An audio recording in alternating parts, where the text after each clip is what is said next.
ध्यानम् सत्यज्ञानसुखस्वरूपममलं क्षीराब्धिमध्यस्थितम् योगारूढमतिप्रसन्नवदनं भूषा सहस्रोज्ज्वलम् त्र्यक्षं चक्रपिनाकसाभयकरान् बिभ्राणमर्कच्छविम्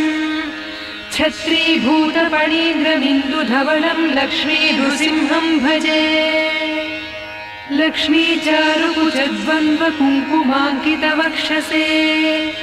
नमो नृसिंहनाथाय सर्वमङ्गलमूर्तये उपास्महे नृसिंहाख्यं ब्रह्मवेदान्तगोचरम् भयोल्लासितसंसारच्छेदहेतुं जगद्गुरुम् ब्रह्मोवाच ॐ नमो नारसिंहाय वज्रदंष्ट्राय वज्रिणे वज्रदेहाय वज्राय नमो वज्रनखाय च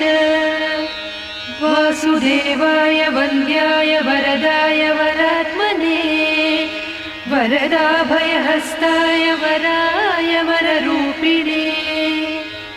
वरेण्याय वरिष्ठाय श्रीवराय नमो नमः प्रह्लादवरदायैव प्रत्यक्षवरदाय च परात्पराय पाराय पवित्राय पिनाकिने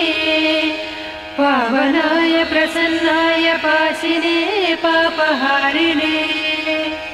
पुरुष्टुताय पुण्याय पुरुहूताय ते नमः तत्पुरुषाय तद्ध्याय पुराणपुरुषाय च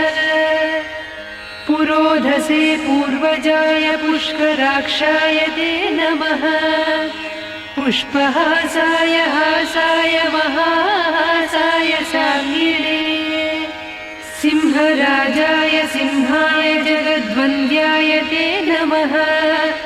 अट्टहासाय रोषाय ज्वालाहासाय ते नमः भूतावासाय वासाय श्रीनिवासाय खड्गिने खड्गजिह्वाय सिंहाय खड्गवासाय ते नमः नमो मूलाधिवासाय धर्मवासाय धर्मिणे धनञ्जयाय धन्याय नमो मृत्युञ्जयाय च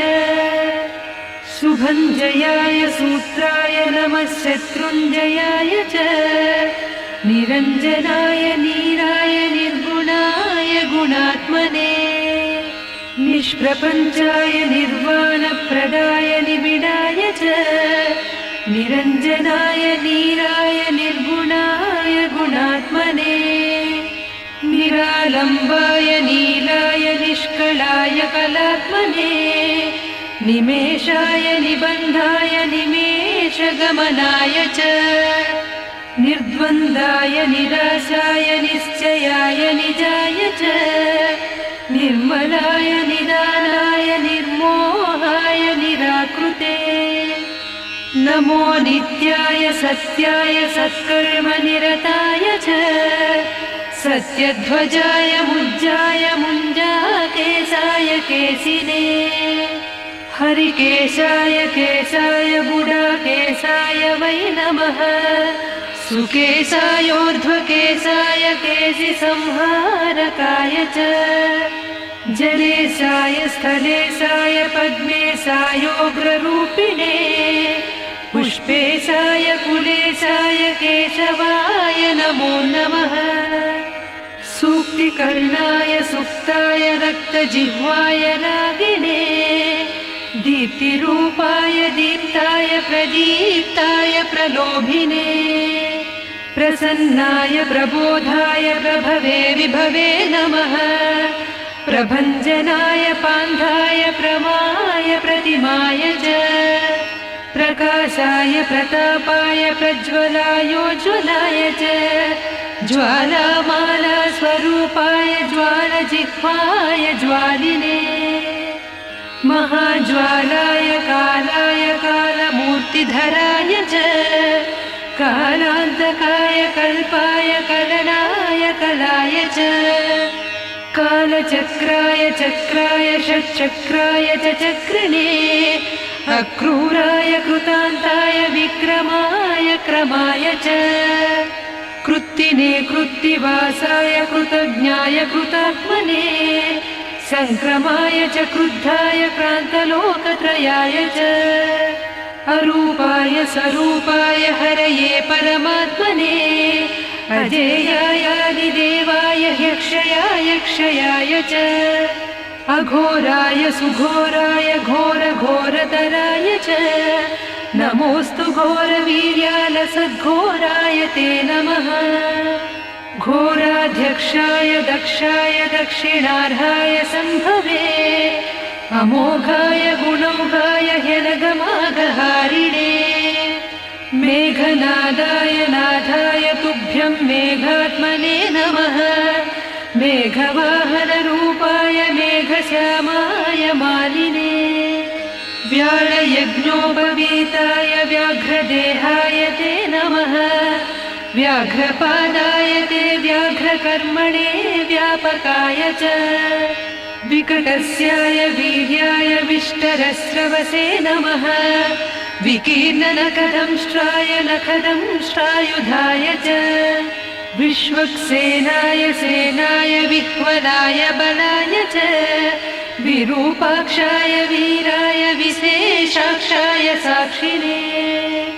वीतशोकाय वित्ताय विस्तीर्णवदनाय च विधानाय विधेयाय विजयाय जयाय च विबुद्धाय विभावाय नमो विश्वम्भराय च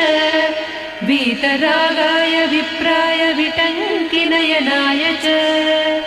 विपुलाय विनीताय विश्वयोने नमो नमः विडम्बनाय वित्ताय विश्रुताय वियोनये विह्वलाय विवादाय नमो व्याहृतये नमः विलासाय विकल्पाय महाकल्पाय ते नमः बहुकल्पाय कल्पाय कल्पातीताय शिल्पिने कल्पनाय स्वरूपाय फणितल्पाय वै नमः तटित्प्रभाय ताक्षाय तरुणाय तरस्विने रसनायान्तरिक्षाय तापत्रयहराय च तारकाय तमोघ्नाय तत्त्वाय च तपस्विने तक्षकाय तनुत्राय तटिते तरणाय च शतरूपाय शान्ताय शतधाराय ते नमः शतपत्राय ताक्षाय स्थितये शान्तमूर्तये शतक्रतुस्वरूपाय शाश्वताय शतात्मने नमः सहस्रशिरसे सहस्रवदनाय च सहस्राक्षाय देवाय दिशश्रोत्राय ते नमः नमः सहस्रजिह्वाय महाजिह्वाय ते नमः सहस्रनामधेयाय सहस्रजठराय च सहस्रबाहवे तुभ्यं सहस्रचरणाय च सहस्रार्कप्रकाशाय सहस्रायुधधारिणे नमः स्थूलाय सूक्ष्माय सुसूक्ष्माय नमो नमः सुक्षीणाय सुभिक्षाय सूराध्यक्षाय सूरिणे धर्माध्यक्षाय धर्माय लोकाध्यक्षाय वै नमः प्रजाध्यक्षाय शिक्षाय विपक्षक्षयमूर्तये कालाध्यक्षाय तीक्ष्णाय मूलाध्यक्षाय ते नमः अधोक्षजाय मित्राय सुमित्रवरुणाय च शत्रुघ्नाय हरिघ्नाय विघ्नकोटिहराय च रक्षोघ्नाय मधुघ्नाय भूतघ्नाय नमो नमः भूतपालाय भूताय भूतावासाय भूतिने भूतभेतालघाताय भूताधिपतये नमः भूतग्रहविनाशाय भूतसंयमिने नमः महाभूताय भृगवे सर्वभूतात्मने नमः सर्वारिष्टविनाशाय सर्वसम्पत्कराय च सर्वाधाराय सर्वाय सर्वार्तिहरये नमः सर्वदुःखप्रशान्ताय सर्वसौभाग्यदायिने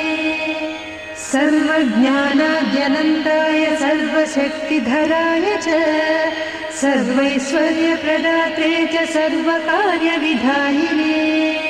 सर्वज्वरविनाशाय सर्वरोगापहारिणे सर्वाभिचारहन्त्रे च सर्वोत्पातविघातिने पिङ्गोक्षायैकशृङ्गाय द्विशृङ्गाय मरीचये बहुशृङ्गाय लिङ्गाय महाशृङ्गाय ते नमः माङ्गल्याय मनोज्ञाय मन्तव्याय महात्मने महादेवाय देवाय मातुलुङ्गधराय च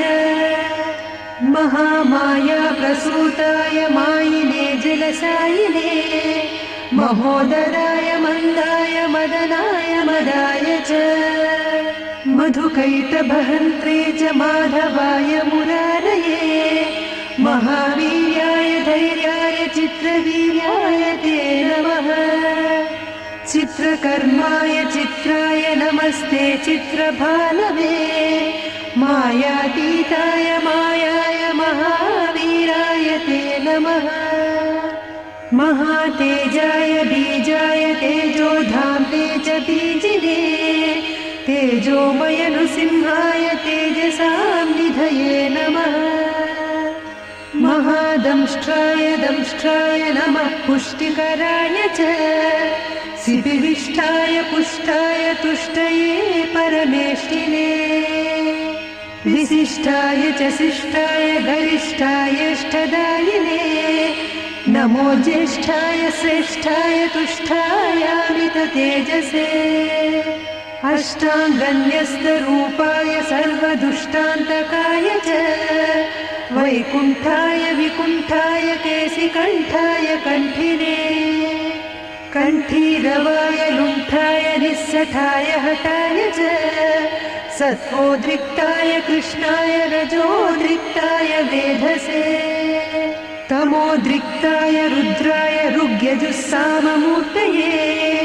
ऋतुध्वजाय कालाय मन्त्रराजाय मन्त्रिणे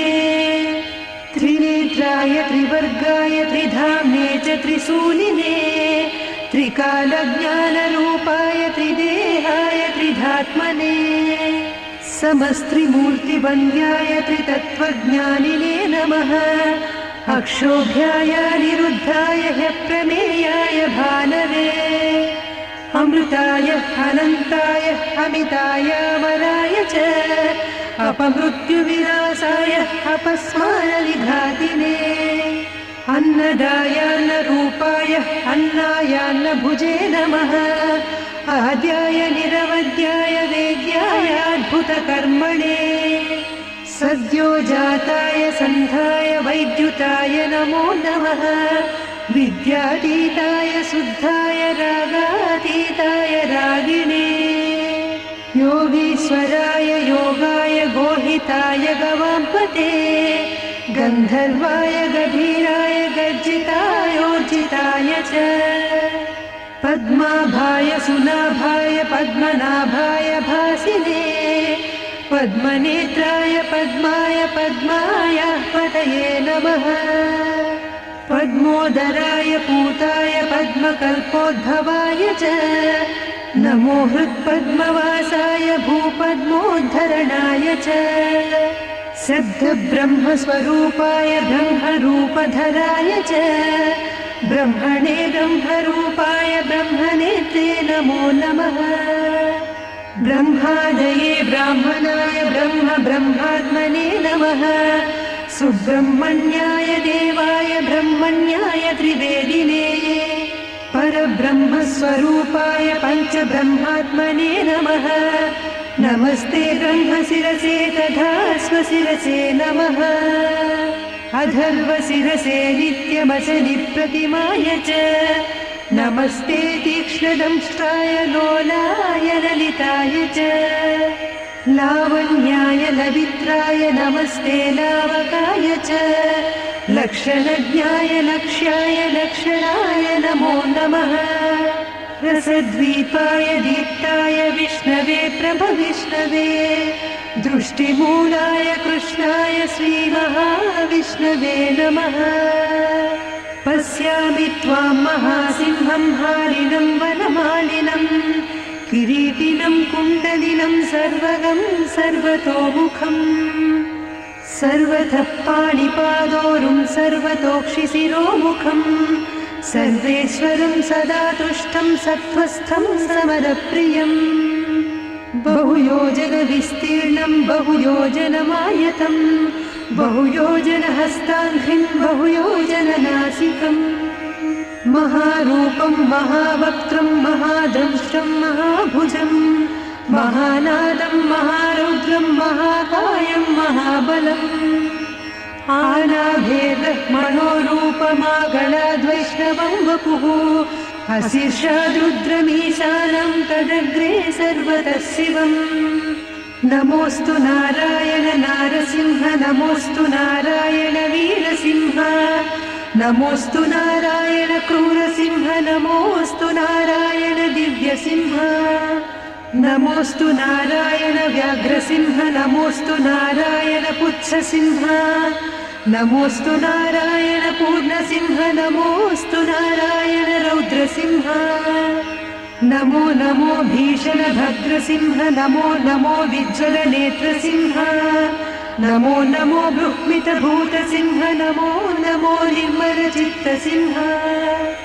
नमो नमो निर्जितकालसिंह नमो नमः कल्पितकल्पसिंह नमो नमः कामनकामसिंह नमो नमस्ते भुवनैकसिंह भविष्णुस्त्वं सहिष्णुत्वं भ्राजिष्णुर्जिष्णुरेव च पृथ्वीत्वमन्तरिक्षस्त्वं पर्वतारण्यमेव च कलाकाष्ठादिलिप्तस्त्वं मुहूर्तप्रहरादिकम् अहोरात्रं त्रिसन्ध्यं च पक्षमासत्तु वत्सरम् युगादिर्युगभेदस्त्वं संयोगो युगसन्धयः नित्यं नैमित्तिकं काम्यं महाप्रलयमेव च करणं कारणं कर्ता भर्ता हर्ता हरीश्वरात् सत्कर्ता सत्कृतिर्गोप्ता सच्चिदानन्दविग्रहः प्राणस्त्वं प्राणिनां प्रत्यगात्मा त्वं सर्वदेहिनां सुज्योतिस्त्वं परञ्ज्योतिरात्मज्योतिः सनातनः ज्योतिर्लोकस्वरूपस्त्वं ज्योतिर्नो ज्योतिषां पतिः स्वाहाकारः स्वधाकारो वषट्कारः कृपाकरः हन्ताकारो निराकारो वेदाकारश्च शङ्करः अकारादिक्षकारान्तः ओङ्कारो लोककारकः एकात्मा त्वमनेकात्मा चतुरात्मा चतुर्भुजः चतुर्मूर्तिश्चतुर्दंष्ट्रश्चतुर्वेदमयोत्तमः लोकप्रियो लोकगुरुर्लोकेशो लोकनायकः लोकसाक्षी लोकपतिर्लोकात्मा लोकलोचनः लोकाधारो बृहल्लोको लोकालोकमयो विभुः लोककर्ता महाकर्ता कृतकर्ता कृतागमः अनादिस्त्वमनन्तस्त्वमभूतो भूतविग्रहः स्तुतिस्तुत्यस्तव प्रीतस्तोतानीतानियामकः त्वं गतिस्त्वं मतिर्सह्यं पिता माता गुरुः सखा सुहृदश्चाप्तरूपस्त्वं त्वां विननात्र मे गतिः नमस्ते मन्त्ररूपाय ह्यस्त्ररूपाय ते नमः बहुरूपाय रूपाय पञ्चरूपधराय च भद्ररूपाय रूढाय योगरूपाय योगिने समरूपाय योगाय योगपीठस्थिताय च योगगम्याय सौम्याय ध्यानगम्याय ध्यायिने ध्येयगम्याय धाम्ने च धामाधिपतये नमः धराधराय धर्माय धारणाभिरताय च नमो धात्रे विधात्रे च सन्धात्रे च धराय च दामोदराय दान्ताय दानवान्तकराय च नमः संसारवैद्याय भेषजाय नमोऽस्तु ते क्षीरध्वजाय क्षीराय वाताय प्रतिमाय च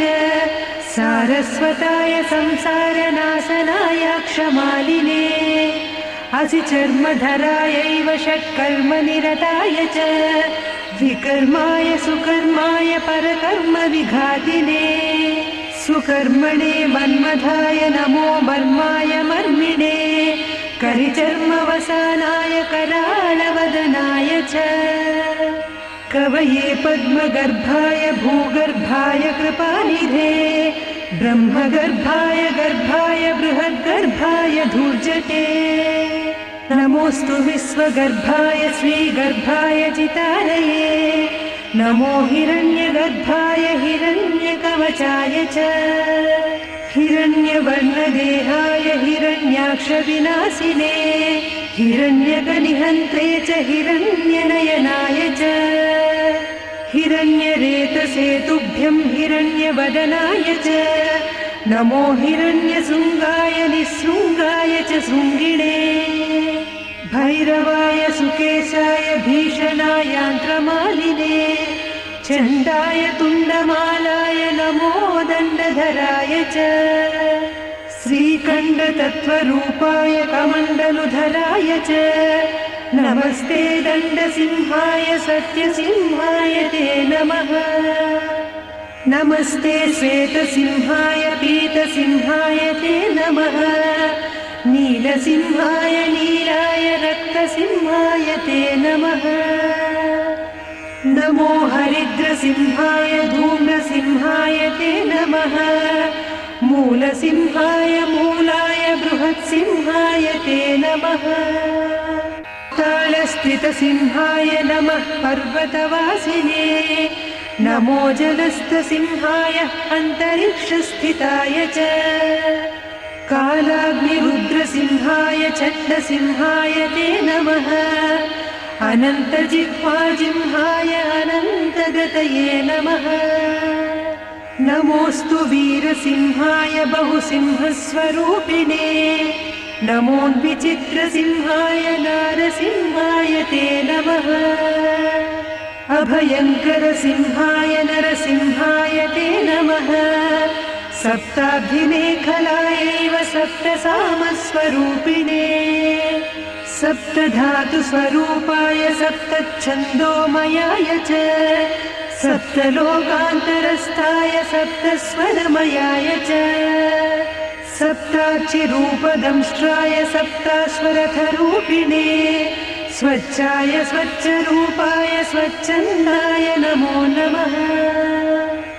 श्रीवत्साय सुवेशाय सुतये सुतमूर्तये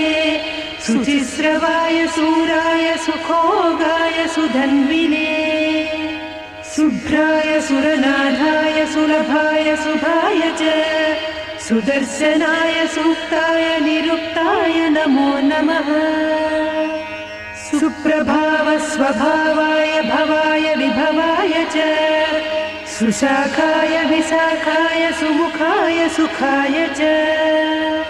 सुनखाय सुदंष्ट्राय सुरधाय सुधाय च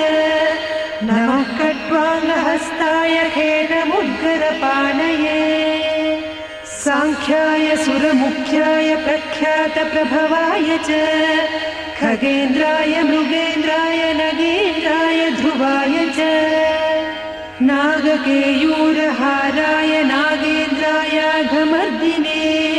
नदीवासाय नागाय नानारूपधराय च नागेश्वराय नग्नाय नमिताय च नागान्तकरथायैव नरनारायणाय च नमो मत्स्यस्वरूपाय कच्छपाय नमो नमः नमो यज्ञवरहाय श्रीनृसिंहाय ते नमः विक्रमक्रान्तलोकाय वामनाय महौजसे नमो भार्गवरामाय रावणान्तकराय च नमस्ते बलरामाय कंसप्रध्वंसकारिणे बुद्धाय बुद्धरूपाय तीक्ष्णरूपाय कल्किने आत्रेयाय अग्निनेत्राय कपिलाय द्विजाय च क्षेत्राय पशुपालाय पशुवक्त्राय ते नमः गृहस्थाय वनस्थाय यतये ब्रह्मचारिणे स्वर्गापवर्गदात्रे च तद्भोक्त्रे च ममुक्षणे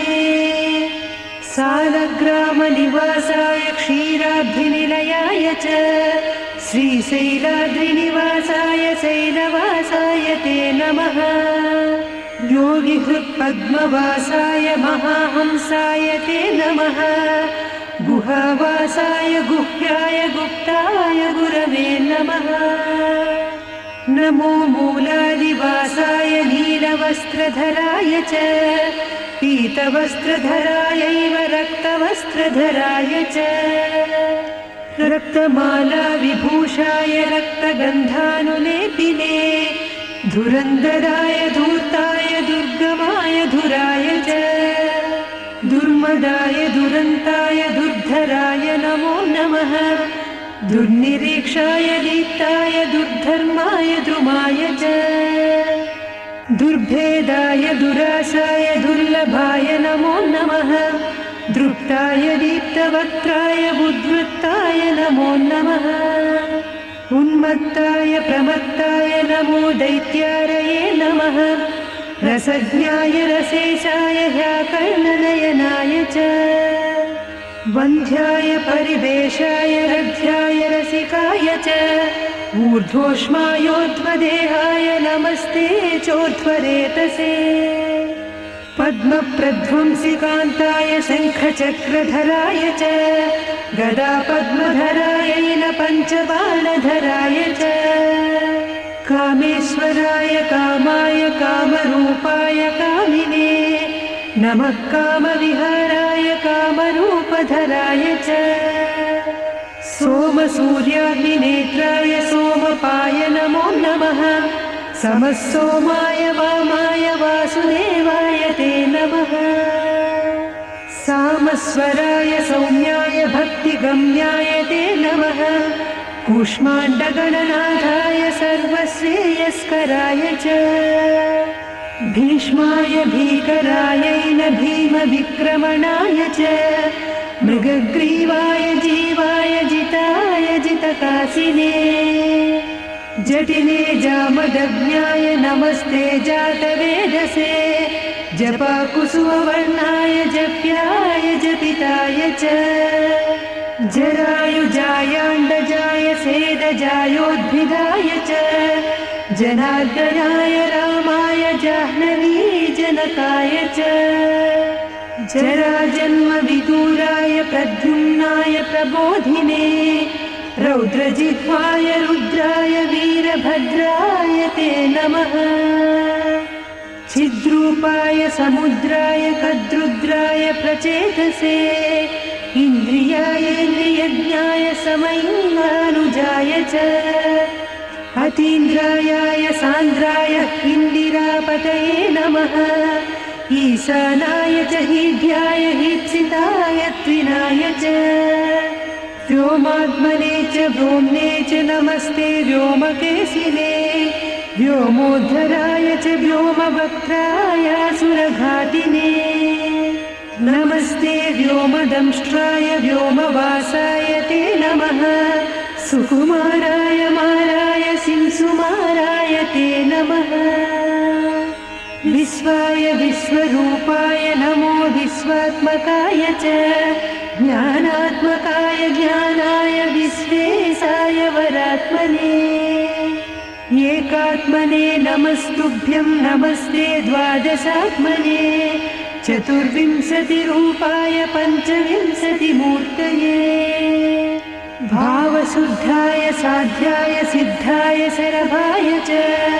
प्रबोधाय सुबोधाय नमो बुद्धिप्रदाय च स्निग्धाय च विदग्धाय मुग्धाय मुनये नमः। प्रियश्रवाय श्राव्याय श्रुवाय च श्रवाय च ग्रहेशाय महेशाय ब्रह्मेशाय नमो नमः। श्रीधराय सुतीर्थाय हयग्रीवाय ते नमः। उग्राय चोग्रवेगाय उग्रकर्मरताय च उग्रनेत्राय व्यग्राय समग्रगुणशालिने बालग्रहविनाशाय पिशाचग्रहघातिने दुष्टग्रहनिहन्त्रे च निग्रहानुग्रहाय च वृषध्वजाय वृष्ण्याय वृषभाय वृषाय च उग्रस्रवाय शान्ताय नमः श्रुतिधराय च नमस्ते देवदेवेश नमस्ते मधुसूदन नमस्ते पुण्डरीकाक्ष नमस्ते दुरितक्षय नमस्ते करुणासिन्धो नमस्ते समितिञ्जय नमस्ते नारसिंहाय नमस्ते गरुडध्वज यज्ञध्वज नमस्तेस्तु कालध्वज जयध्वज अग्निनेत्र नमस्ते ह्यमरप्रिय नमोऽस्तु ते सिंहनेत्र नमस्तेस्तु नमस्ते भक्तवत्सल